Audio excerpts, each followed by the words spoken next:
Hey everyone, welcome back to another video. Today we will proceed with the sources of Muslim law. हमने पहले दो sources जैसे कि कुरान और हदीस सुन्ना जो है we have done it in part 1 of this video, sources of Muslim law. Now we'll deal with the third source, that is ijma. Now these are sources are primary, ठीक है, अभी secondary sources चालू नहीं हुए हैं. These are all primary sources. So now we'll start with the third source, that is ijma. Here इजमा consensus of opinion, ठीक है. इजमा is agreement of Muslim jurisconsults in any particular age on a judicial rule. देखो, first of all you should know what इजमा exactly means. Consensus of opinion, consensus मतलब एक तरीके का अग्रीमेंट, मतलब जब सब चीज़ सेम चीज़ पे अग्री करते हैं, मतलब सब लोग अगर 4 से 5 लोग एक चीज़ पे अग्री कर रहे हैं ना, उसको कंसेंसस बोलते हैं. मतलब कि एक आइडिया पे, एक थिंग पे अग्री करना, ठीक है. ऑफ ओपिनियन मतलब जब उन सब के ओपिनियन सेम हो जाएं उस पर्टिकुलर मैटर के पॉइंट ऑफ व्यू से, ठीक है, तो उसको बोलते हैं बेसिकली कंसेंसस ऑफ ओपिनियन. इतना होता है. अब इजमा को बोलते हैं कंसेंसस ऑफ ओपिनियन. तो इजमा का मतलब ही क्या होता है? It is the agreement of Muslim जूरिस्कॉन्सल्स.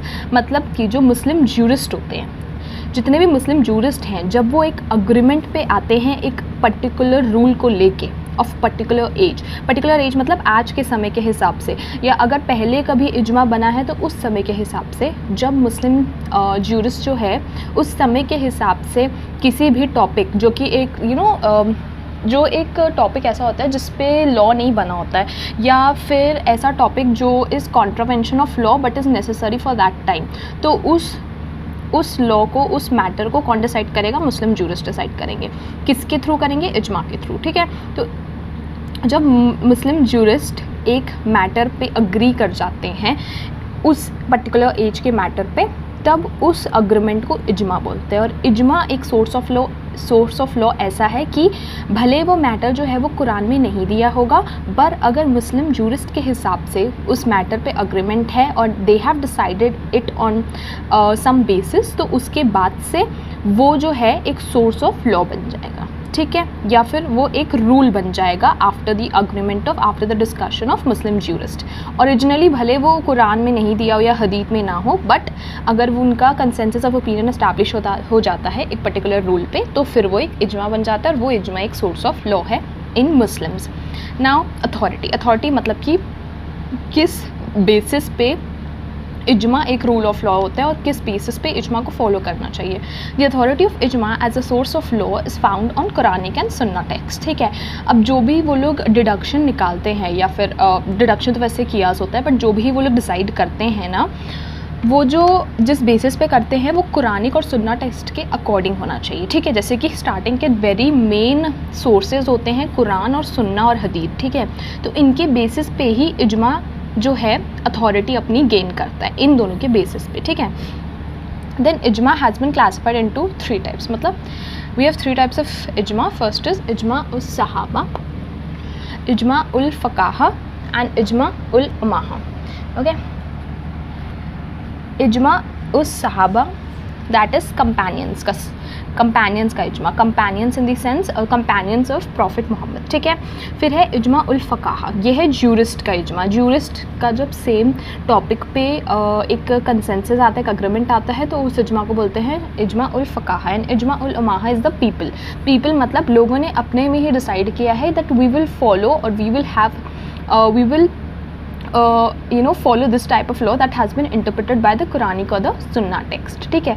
तो बेसिकली आपको लर्न करता है, अगर बेसिकली आपको ये सब चीज़ें लर्न करनी है, आपको ये वर्ड्स लर्न करने पड़ेंगे, ठीक है. उर्दू वर्ड्स हैं, but you have to make sure that you learn them, क्योंकि आप जब आंसर्स लिखोगे ना, तो आप ये लिखोगे तो ज़्यादा समझ आएगा आपके एग्जामिनर को, एंड नॉट समथिंग एल्स. तो उर्दू में लिखोगे तो इट्स बेटर, अच्छी आपकी जो आंसर राइटिंग है बहुत सही लगेगा.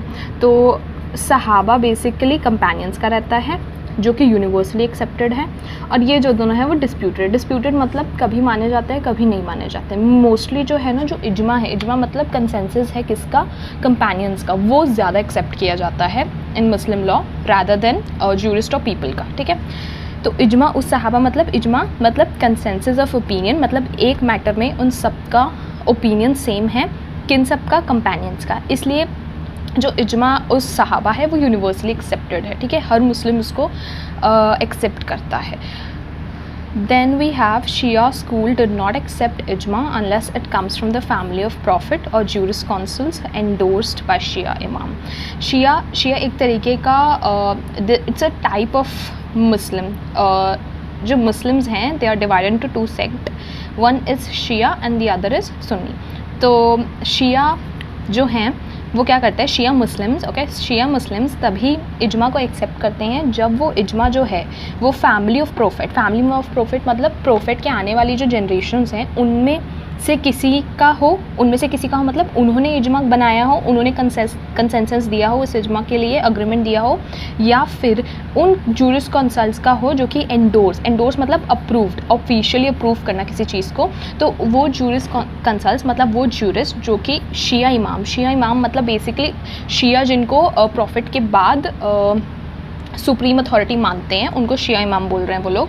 तो उन अगर कोई पर्सन को शिया में इमाम ऑफिशियली अप्रूव करते हैं, एंडोर्स मतलब अप्रूव करते हैं, तो उसी का इजमा जो है शिया एक्सेप्ट करते हैं। तो शिया दो तरीके के इजमा एक्सेप्ट करता है। पहले द इजमा shall come from the family of the prophet and secondly the jurisconsults consenting to इजमा और जूरिस कंसल्ट्स अग्रीइंग टू इजमा shall be endorsed by the शिया इमाम। ठीक है, दो तरीके से। नाउ सुन्नीस,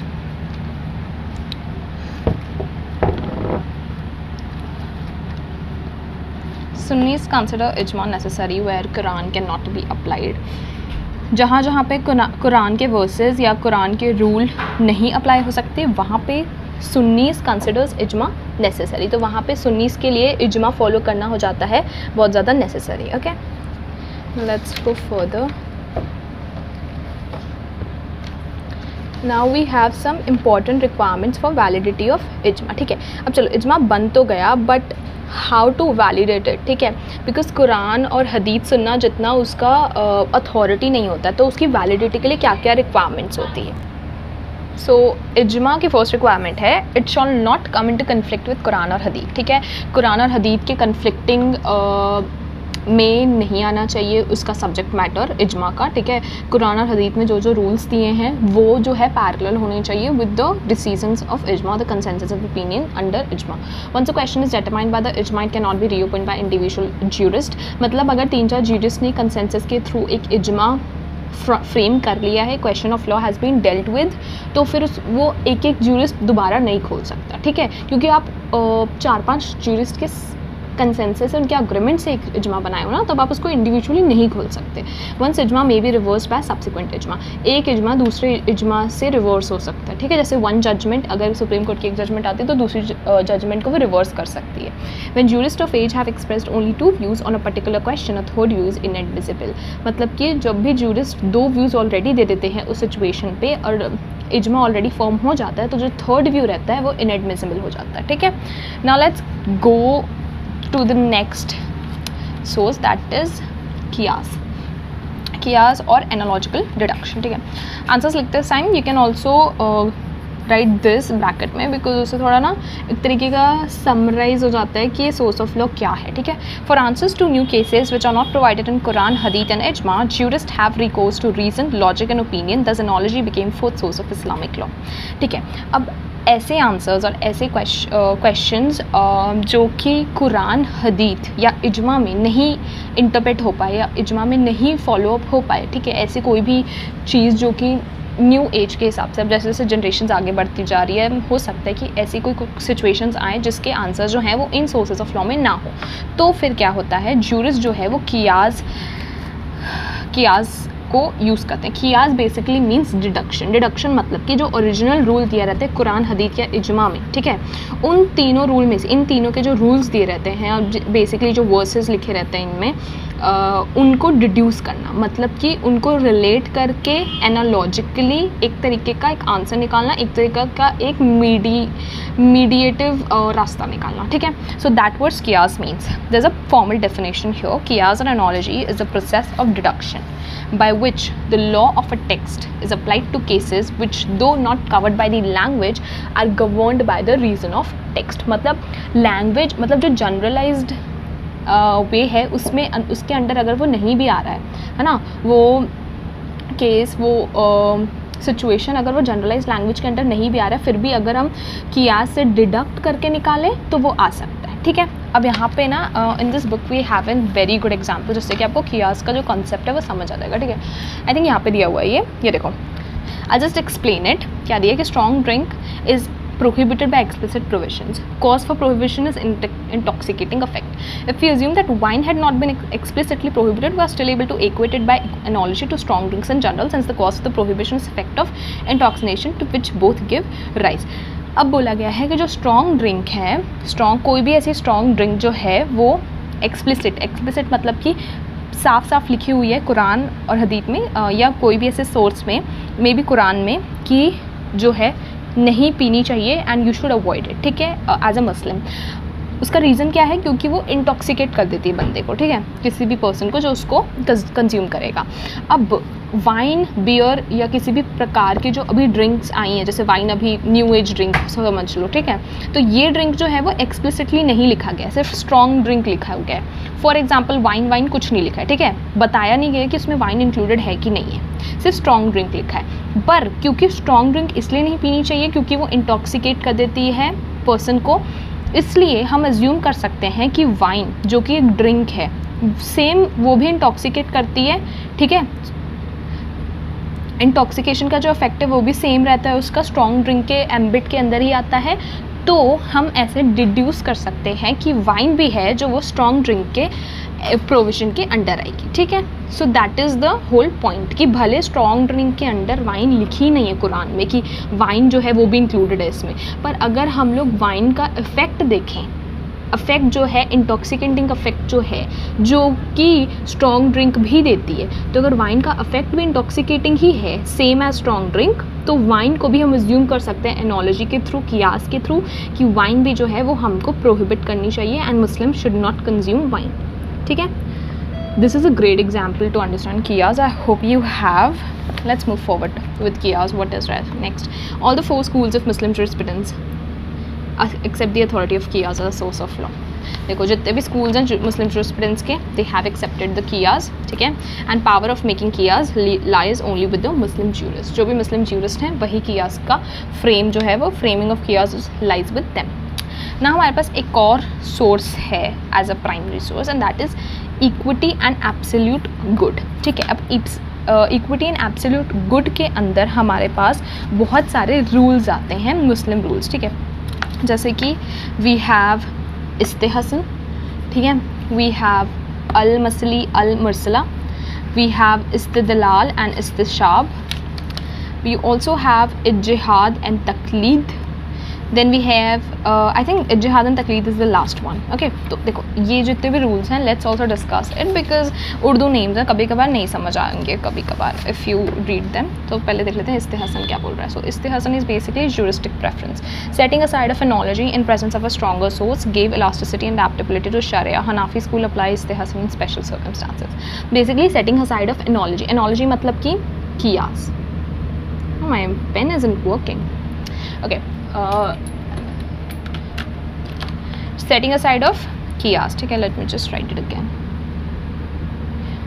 सेटिंग असाइड ऑफ कियास और analogy in presence of a stronger source. अब स्ट्रॉन्गर सोर्स किन किन चीज़ों को बोला जाएगा? जो कियास के पहले आते हैं। कियास के पहले क्या आता है? कुरान, हदीत, इज्मा, हदीत एंड सुन्ना, राइट। तो कियास से पहले वाले जो ये सोर्सेज हैं, ठीक है, अगर एक इशू पे हमारे पास एनोलॉजी भी है, मतलब कियास भी है, और कुरान, हदीत और इज्मा ने भी वो इशू कवर किया हुआ है, तो हम क्या करेंगे? कियास को ना फॉलो करके हम कुरान, हदीत और इज्मा का जो ओपिनियन है उस सिचुएशन के ऊपर, उस केस के ऊपर, हम वो फॉलो करेंगे, ठीक है। हम कियास को टोटली असाइड कर देंगे, सेटिंग असाइड लिखा है ना, मतलब टोटली इग्नोर कर देंगे कियास को। कियास एक्सेप्ट नहीं किया जाएगा क्योंकि we have a presence of stronger source. Presence मतलब कि कुरान, हदीत और इज्मा में भी उस सिचुएशन के लिए we have provisions, we have rules, तो हम कियास को टोटली सेट असाइड कर देंगे। ये बोलता है इस्तेहसन, ज्यूरिस्टिक प्रेफरेंस, ठीक है। हम प्रेफरेंस किसको देंगे? इनको, फर्स्ट 3 सोर्सेज जो are that is stronger then कियास, ठीक है। It gives elasticity and adaptability to शरिया. शरिया मतलब मुस्लिम लॉ. मुस्लिम लॉ को हिंदी में शरिया लॉ, आई मीन उर्दू में, सॉरी, उर्दू में शरिया लॉ बोलते हैं. ठीक है. Hanafi school. Hanafi school is a type of school. It applies इस्तिहासन एंड स्पेशल सर्कमस्टांसेस. ठीक है. स्पेशल सर्कमस्टांसेस में वो इस्तिहासन अप्लाई करते हैं. इट मीन्स दैट इन, अब देखो यहाँ पे और सिंप्लीफाई करके दिया है. It means that in presence of a basis stronger than कियास such as a text from Quran, हदीथ, सुन्ना और इजमा. I have written this and I have explained it before. जब भी कोई स्ट्रॉन्गर बेसिस होगा कियास से, ये तीनों में, तो हम क्या करेंगे, कियास वुड बी सेट असाइड, कियास would be not adopted and the stronger basis would be adopted. ठीक है. देन नेक्स्ट है हमारा रूल अल मसली अल मुरसला, दैट इज़ पब्लिक इंटरेस्ट. ठीक है. अब पब्लिक इंटरेस्ट है, समझ आई गया होगा आपको. पब्लिक इंटरेस्ट मतलब पब्लिक गुड, जो पब्लिक के लिए, जो अ मास ऑफ पीपल के लिए सही हो. ठीक है. It is followed by Maliki school. Maliki school जो है, हम स्कूल्स ऑफ मुस्लिम लॉ में पढ़ाऊंगी मैं आपको, तब आपको समझ आ जाएगा, but you have to keep in mind that it's followed by Maliki school. ठीक है. Imam Malik founded this rule. Imam Malik is the head of Maliki school, he is the founder of Maliki school. तो इन्होंने ये rule जो है वो form किया था. And what does it means that public good and public interest must be made through the basis of law which finds no support from an existing source और text of Sharia. अब वो क्या बोल रहा है कि अगर एक लॉ बना है, एक नया लॉ बना है जिसका सपोर्ट, जो उस लॉ का सपोर्ट जो है ना, वो किसी भी एग्जिस्टिंग सोर्स मतलब कि कुरान, हदीथ, सुन्ना या इजमा से उस लॉ का सपोर्ट नहीं मिल पा रहा है, तो उस लॉ का सपोर्ट जो है वो उस बेसिस पे होना चाहिए कि वो पब्लिक गुड के लिए बना गया है. ठीक है. अब मैं example, I can't really think of an example right now, but आपको सिंप्लीफाई करके ये बताऊँ तो बेसिकली ऐसा है कि अगर कोई लॉ बना, ठीक है, नया लॉ बना न्यू जनरेशन के हिसाब से या फिर चेंजिंग सर्कमस्टांसेस के हिसाब से एक नया लॉ आया मुस्लिम में. ठीक है. मुस्लिम्स में एक नया लॉ आया और उस लॉ का जो सपोर्ट है, उस लॉ के पास कोई सपोर्ट नहीं है, ना कुरान का, ना हदीथ का, ना सुन्ना का, ना इजमा का. उस लॉ के पास कोई भी स्ट्रॉन्ग सपोर्ट नहीं है किसी भी पुराने प्राइमरी सोर्सेस का. तो पब्लिक गुड और पब्लिक इंटरेस्ट उसको सपोर्ट बना देना चाहिए. ठीक है. उस लॉ का, कि वो जो लॉ आया है वो भले कुरान, हदीथ और सुन्ना से नहीं आया हो, भले उनसे सपोर्ट नहीं मिल रहा है उस लॉ को, बट पब्लिक इंटरेस्ट और पब्लिक गुड के हिसाब से वो लॉ बहुत एप्रोप्रिएट है. Okay. That what this means, this principle means. Then we have istidlal and istishab. Istidlal is accepted by Shafi school. Its source is derived from reason and logic. ठीक है. Simple है. Reason and logic मतलब, reason मतलब किसी वजह से, and logic मतलब deduce करके, एनोलॉजी टाइप का यूज़ करके लॉजिक लगाना. ठीक है. लॉजिक वही ना, जैसे हमने वो स्ट्रॉन्ग ड्रिंक वाला एग्जाम्पल लिया था, आप लॉजिक लगा रहे हो, मतलब वो एग्जैक्टली नहीं दिया है जनरलाइज स्टेटमेंट में, बट अगर हम उसको रिलेट करें तो हो सकता है, वो अप्लाई हो सकता है. ठीक है. It is mainly recognize by Malikis and Shafis. Then we have istishab. It means permanency. It's used to denote existence or non-existence of things should be presumed to have remained such for the lack of establishing any change. ठीक है. तो देखो, istishab का मतलब होता है permanency. Permanency मतलब कि अगर कोई चीज़ को एग्जिस्ट, अगर कोई चीज़ है, ठीक है, अगर कोई चीज़ मतलब अगर कोई रूल है ऑलरेडी, ठीक है, तो उस रूल को नहीं चेंज करना चाहिए, उस रूल को वैसे का वैसा ही रहना चाहिए, बिकॉज उस रूल के अगेंस्ट कोई रूल नहीं आ रहा है. ठीक है. अगर फॉर एग्जांपल, ऐसा कोई रूल नहीं है, मैं सिर्फ एग्जांपल दे रही हूँ, ऐसा कुछ सच में नहीं है. ठीक है. फॉर एग्जांपल अगर व्हाट डू यू से, हाँ, अगर मुस्लिम मैरिज में डावर देना एक रूल है. ठीक है. डावर मतलब महर का अमाउंट देना एक रूल है, तो वो जो रूल है वो चेंज नहीं होना चाहिए. It should remain permanent. ठीक है. वो चेंज नहीं होना चाहिए बिकॉज उसके अगेंस्ट में कोई रूल अभी तक नहीं आया, या ऐसा कोई चेंज नहीं आए हैं जिसकी वजह से हमें वो रूल है जो हमें जो मैरिज का one of the essential ingredient है उससे ख़त्म करना पड़े. ठीक है. डावर एक एसेंशियल इंग्रेडिएंट होता है मुस्लिम मैरिज का. I will tell you that in further videos. तो जो डावर है उसका प्रोविज़न ख़त्म नहीं होना चाहिए, and it should remain permanent because उसके अगेंस्ट में कोई चेंज करने वाला रूल आया नहीं है अभी तक. दैट व्हाट इस्तिशाब मीन्स. ठीक है. नाउ वी हैव इज्तिहाद एंड तकलीद. इज्तिहाद मीन्स इंटरप्रिटेशन. इंटरप्रेट मतलब कि सेम रूल मतलब अप्लाई कर दो, मतलब जनरलाइज्ड वे में रूल नहीं अप्लाई होते हैं. ठीक है. Rules are applied after interpretation. उस कंडीशन के हिसाब से जो रूल सही होता है उसको लगाया जाता है. It means effort in seeking and arriving at rules from various sources of law. ठीक है. तो सीकिंग एंड अराइविंग मतलब कि बहुत सारे कैलकुलेशंस करने के बाद एंड सही गलत सोचने के बाद रूल्स को अप्लाई किया जाता है इज्तिहाद के अंदर, ठीक है, चाहे वो कुरान से हो चाहे वो हदीस से हो। Now it is applied more extensively, मतलब ज़्यादा इमामिया शियास करते हैं इनको। Imamia Shias are a type of Shia community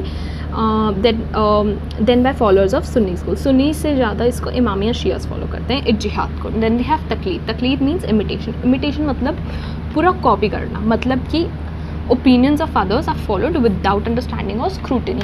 मतलब कि कोई एक रूल है तो उसको एग्जैक्टली उसी वे में, जिस वे में वो लिखा है, जिस वे में वो बना है, एग्जैक्टली उसी वे में उसको अपनी लाइफ में फॉलो करना चालू कर देना, उसको तकलीद बोलते हैं। उसको बिल्कुल भी चेंज ना करना, उसको बिल्कुल भी इंटरप्रेट ना करना, ठीक है, उसी वे में उसको फॉलो करना चालू कर देना, उसको बोलते हैं तकलीद, imitation. Okay, that's it for the primary sources of Muslim law. जो सेकेंडरी सोर्सेज हैं वो हम नेक्स्ट टाइम करेंगे। I don't even know where what kind of secondary sources I would try to explain, but we'll do it in the next video. Thank you for watching the video. I hope you have understood it.